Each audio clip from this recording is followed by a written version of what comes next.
Halo, apa kabar sahabat Merdeka Belajar? Semoga sehat semua dan tetap semangat dalam mengikuti pembelajaran daring.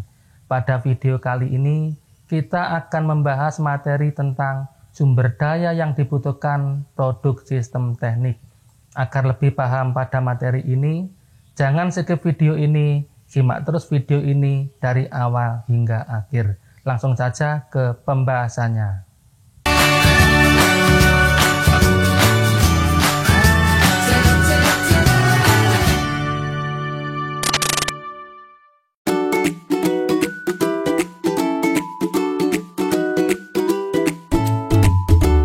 Sebelum ke pembahasan materi, bagi yang baru mengunjungi channel ini silakan subscribe dulu, aktifkan juga loncengnya agar mendapatkan pemberitahuan jika ada video baru dari channel ini.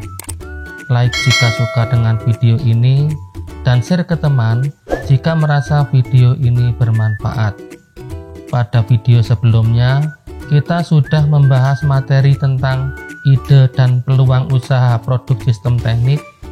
Bagi yang belum menonton, silakan tonton dulu agar lebih mudah dalam memahami pembahasan materi berikut ini. Sumber daya yang dibutuhkan produk sistem teknik. Kreativitas manusia sebagai sumber daya ekonomi memiliki nilai dan manfaat yang tinggi untuk peningkatan perekonomian Indonesia. Industri kreatif merupakan salah satu solusi dalam pemanfaatan kreativitas, keterampilan, serta bakat individu untuk menciptakan kesejahteraan dan lapangan pekerjaan dengan menghasilkan daya cipta dan kreasi seseorang. Perkembangan industri kreatif atau kreatif industri mencakup 14 macam yang dapat membawa arena baru untuk terus meningkatkan kreativitas dan inovasi bagi sumber daya manusia yang ada. Kekuatan industri kreatif saat ini diantaranya industri kreatif berbasis teknologi digital. Industri kreatif digital terdapat pada games, education, musik, animation, software, dan sosial media. Kemandirian dalam menggali ide, memilih potensi produk yang dapat bersaing, baik di tingkat lokal maupun global, dan meningkatkan keanekaragaman produk yang memiliki nilai dan daya saing tinggi dalam memenuhi kebutuhan menjadi komponen yang penting untuk terus diupayakan. Sumber daya pada usaha produk rekayasa sistem teknik meliputi man, money, material, mesin, method, market. Yang pertama, man. Manusia yang membuat perencanaan dan sekaligus melaksanakan proses untuk mencapai tujuan tersebut. Tanpa adanya manusia, maka tidak akan ada perencanaan dan proses kerja dalam manajemen.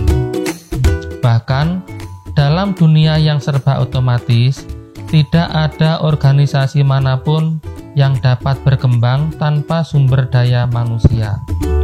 Pada unsur sumber daya manusia ini, harus diperhatikan beberapa hal, yaitu 1. Jumlahnya harus sesuai dengan kebutuhan dan formasi. 2. Persyaratan seperti keahlian, kemampuan, keterampilan, pendidikan, dan pengalaman. 3. Komposisi seperti pimpinan, pelaksana, bagian teknis, administrasi, dan lain-lain. Yang kedua adalah money.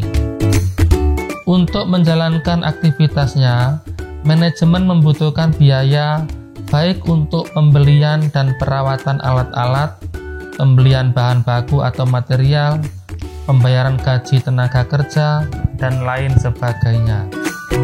Pengelolaan uang yang baik akan berpengaruh terhadap sukses tidaknya sebuah manajemen yang dilakukan.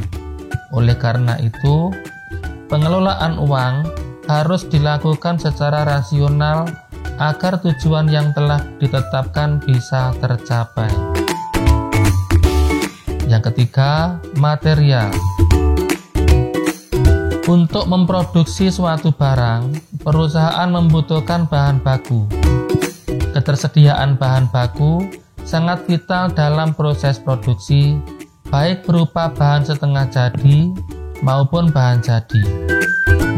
Untuk bisa memproduksi barang yang baik sesuai dengan keinginan, selain dibutuhkan manusia yang ahli di bidangnya, juga harus menggunakan bahan atau materi-materi yang baik dan berkualitas. Yang keempat, mesin.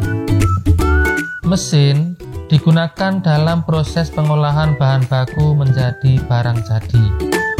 Mesin dan peralatan kerja lainnya sangat dibutuhkan untuk memudahkan pekerjaan yang sulit menjadi lebih cepat dan efisien, serta berperan dalam meningkatkan hasil dan keuntungan.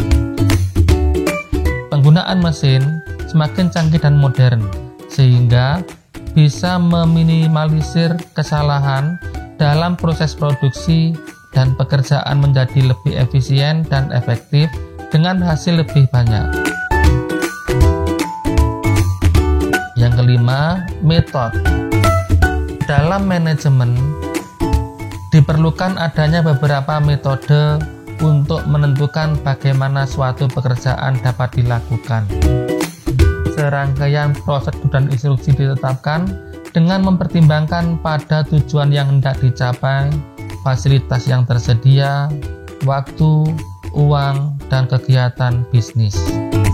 Metode-metode tersebut ditetapkan sebagai standar operasional yang baku atau SOP yang berperan untuk meningkatkan penggunaan semua sumber daya dan faktor-faktor produksi sehingga semua pekerjaan bisa berjalan secara efektif dan efisien. 6. Market. Untuk bisa memasarkan hasil produksinya dengan baik, perusahaan wajib memahami pemasaran dengan baik. Pemasaran produk sangat penting untuk kelangsungan proses produksi dari perusahaan itu sendiri. Proses produksi suatu barang akan terhenti apabila barang-barang yang diproduksi tidak laku atau tidak diminati oleh konsumen. Artinya, pasar sangat penting untuk dikuasai demi kelangsungan proses produksi perusahaan. Pemasaran yang baik memungkinkan barang atau jasa yang dihasilkan mempunyai pangsa pasar. Penguasaan pasar yang baik berperan penting agar barang atau jasa dapat didistribusikan ke seluruh konsumen dengan tetap menjaga dan memperhatikan kualitas dan harga.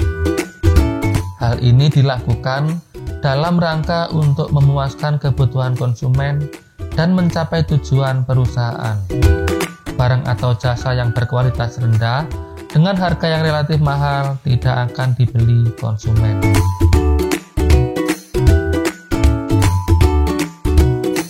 Demikianlah pembahasan kita kali ini, semoga bermanfaat. Terima kasih telah menonton video ini dari awal hingga akhir. Tetap semangat dalam mengikuti pembelajaran daring, jaga kesehatan, jaga kondisi. Semoga pandemi COVID-19 ini segera berlalu. Sampai jumpa pada video selanjutnya.